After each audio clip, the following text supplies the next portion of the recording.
आपको मर्दानी 2 फिल्म का विलन जरूर याद होगा, जो फिल्म में पुलिस अफसर बनी रानी मुखर्जी को बार बार फोन करके चैलेंज करता था कि वो उसे अरेस्ट करके दिखाएं। हर बार विलन पुलिस के हाथ से बच निकलता था, लेकिन फिल्म के आखिर में पुलिस अफसर बनी नायिका रानी मुखर्जी अपनी सूझबूझ से विलन को पकड़ने में कामयाब रही। ऐसा ही एक मामला भिंड से भी सामने आया, जहां दुष्कर्म का एक आरोपी न केवल पुलिस को वॉइस कॉल करके खुद को गिरफ्तार करने के लिए चैलेंज करता रहा, बल्कि खुद की लोकेशन भी डीएसपी को भेजता रहा। हर बार कोशिश करने के बावजूद आरोपी पुलिस के हाथों से लेकिन बचता रहा, मगर फिल्म की नायिका की तरह ही डीएसपी पूनम थापा ने इसे एक चैलेंज की तरह लिया और आरोपी को अपनी सूझबूझ से गिरफ्तार कर लिया। तो सुनिए खुद डीएसपी पूनम थापा से आखिर ये पूरा मामला है क्या। ये रवि गुर्जर नाम का एक आरोपी है, जो कि 376 का आरोपी था। जब मैं यहाँ पर फर्स्ट मेरी पोस्टिंग ही थी 13 फरवरी 2021 को मेरी यहाँ पर पोस्टिंग हुई है। ये फर्स्ट डायरी मेरे हाथ आई थी। सन इन्वेस्टिगेशन के लिए मुझे डायरी सपोर्ट की थी। इसमें आरोपी है रवि गुर्जर, जो कि बिरखड़ी ग्राम गोहा चौराहा और ग्वालियर के पिंटो पार्क का रहने वाला है। इसने मेरा कुछ दिनों के बाद जब इसको पता चला कि मैडम मेरा इन्वेस्टिगेशन कर रही है और मैडम मुझे पकड़ने के लिए पूरे प्रयास कर रही है, तो इसका मेरे पास फ़ोन आया एक दिन। अब मुझे नहीं पता इसने मेरा नंबर कहाँ से लिया, किसने दिया। तो उसने मेरा नंबर लेके मुझे फ़ोन किया कि मैडम आप इन्वेस्टिगेशन कर रही हैं। मतलब शुरू में ये ऐसी बात कर रहा था। जब बहुत ज़्यादा दिन हो गए, अब जब हम फाइनली इसकी साइबर से लोकेशन निकालने लगे, 20 दिन हो चुके थे, ये अपनी गिरफ्तारी नहीं दे रहा था। तो हम जब साइबर से इसकी लोकेशन निकालने लगे, तो ये कभी भिंड आ रहा था इसका लोकेशन, कभी ग्वालियर आ रहा था। कुछ दिनों बाद ये मुझे लगातार व्हाट्सएप पे मैसेजेस करने लगा कि मैडम मुझे आपसे बात करनी है, मैं यहाँ 8 दिन से हूँ भिंड में, आप मुझे पकड़ नहीं पा रही हैं, मैं 4 दिन और भिंड में रहूँगा और अगर पकड़ सकना है तो इन्हीं दिनों में पकड़ लो, वरना मैंने वीज़ा पासपोर्ट सब बनवा लिया है, मैं घर बार छोड़ के चला जाऊँगा। एक दिन ऐसे ही ये हुआ कि मुझे कंटिन्यूसली फ़ोन तो करता ही था और मैं इससे बात भी करती, ताकि इसकी साइबर लोकेशन मुझे पता चल जाए कि एग्जैक्टली ये है कहाँ पर। इसकी लोकेशन हमेशा भिंड के आसपास या मेरे से कम 60 किलोमीटर दूर आती थी।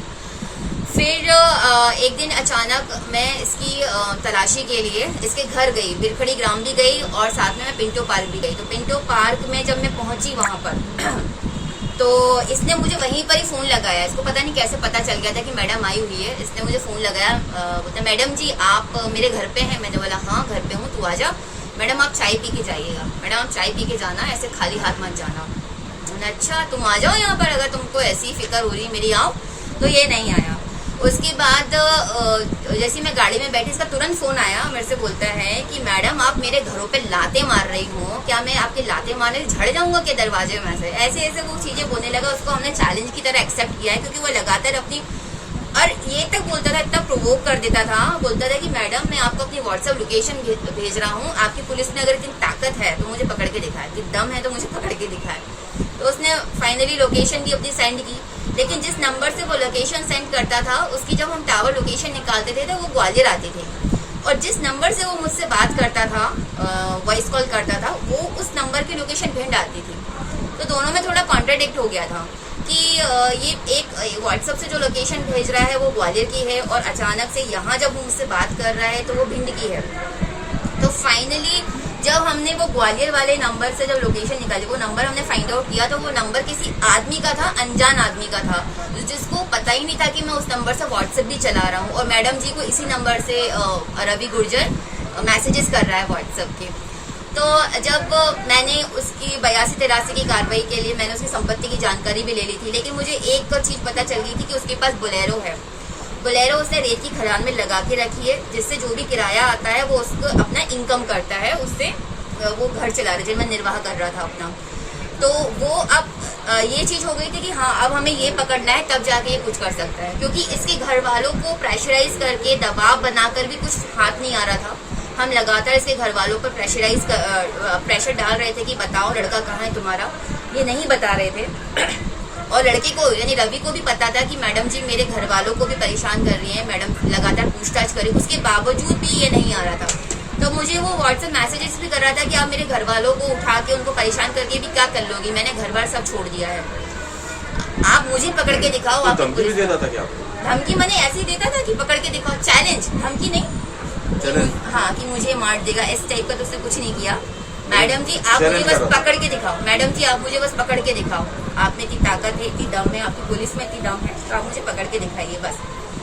बहुत सारे मैसेजेस किए हैं, व्हाट्सएप लोकेशन भी डाली है उसने। फाइनली हमारे हाथ में आ गया वो। तो क्या फिर बोला, क्या बात हुई फिर उसके बाद में पकड़ा गया तो?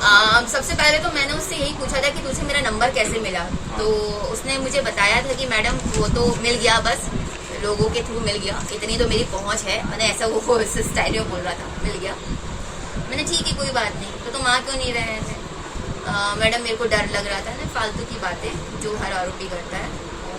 तो पकड़ गया, जेल गया आप? हाँ जेल में है वो, और अभी इन्वेस्टिगेशन उसका चल ही रहा है, चार्जशीट उसके साथ क्या क्या गिरफ्तार किया, क्या क्या चीजें?